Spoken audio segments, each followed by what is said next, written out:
Water rages through your home, your city, your shops, your everything, completely destroying what was once built to last forever. China's sorrow is responsible for all the lives lost and all the cities destroyed. China's sorrow is responsible for the economic crash and the social division. China's sorrow is the Yellow River. The Yellow River has flooded the Republic of China throughout the 20th century, most notably in 1938 when the Yellow River flood occurred. The flood was approximately 40.8 feet high, and the human casualties were estimated from 400,000 to 3.7 to 4 million people. Many villages were annihilated, and there were also areas that were submerged for weeks at a time. Many also died from outbreaks of waterborne diseases such as typhoid and cholera. Although the flood caused plenty of devastation, it also sparked various creations of relief programs throughout China, like the NFRC, to help those who have been impacted. You will be looking at the disasters through various representations and see how they conveyed certain perspective. You will also see the powerful effect it had on people and how they perceived them. The Yellow River has been referred to as the China Sorrow due to its river killing more people than any other river in the world.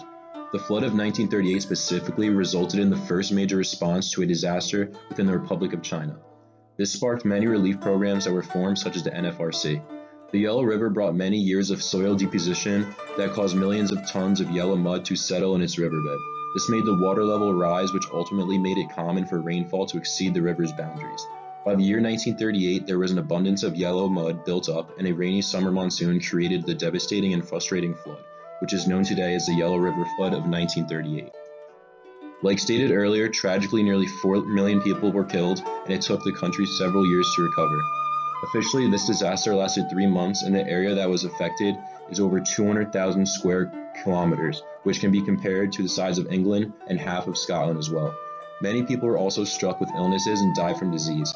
It took a very long time for Chinese economy to get back to normal.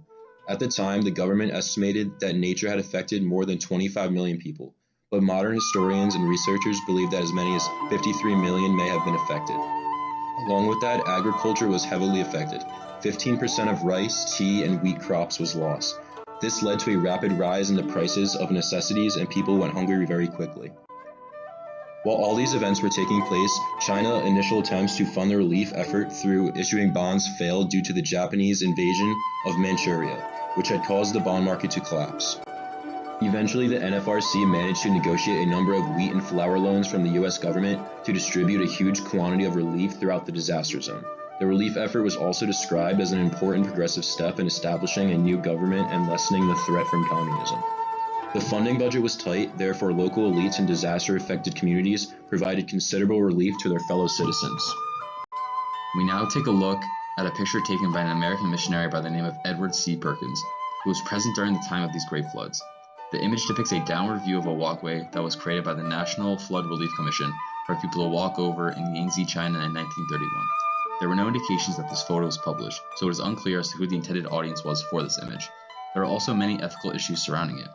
It was later discovered to be part of Edward Perkins' family's collection, which is an important note as the collection does not include any images involving subjects suffering in any form. Instead, it depicts them in a calmer state than one might think given the circumstances. Moreover, none of the pictures included had any close-up shots of refugees. While the purpose may be unclear, there is however a small detail that gives us a bit of clarity on the issue. You guessed it, Mr. Perkins is a missionary. Many clergymen at this time were assisting refugees in any form they could, be it in non-perishables, minor medical attention, and at most times shelter from the harsh nature. It can also be said that given Mr. Perkins' status as a missionary, that he intentionally kept his distance from the subject of this image, as it was not the intent Perkins had when taking the picture. To clarify, if we think of the image from Perkins' perspective, we can see that there was so much more going on outside of the view of this photograph. But in this instance, the view of the boardwalk was what mattered to Mr. Perkins. He wanted to capture how the floods affected the people as a whole as opposed to a few. The picture also captures the innovation that people display in the presence of disaster. One thing that contributed to Perkins' perspective in this picture was that he wanted to remember this day and how people of Yangtze, China had to conduct themselves in this era. There's also a degree of urgency in this photograph effectively captures an entire scene of struggle and modernization. That being said, there were still enormous areas that were left quite submerged during this time, while the long-awaited relief was finally given to the failed people of China. The Yellow River has flooded the Republic of China numerous times throughout history and is still a conflict for the country today. However, because of the relief programs that were created as a result of the first round of the major floods, the people of China today are in a much better position than they were in past times.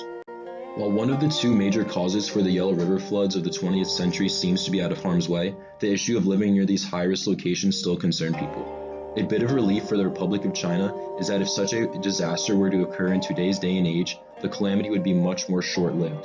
As with the 1930s, China unfortunately had to focus on the flooding crisis in conjunction with the Japanese invasion crisis, which put an enormous strain on the economy.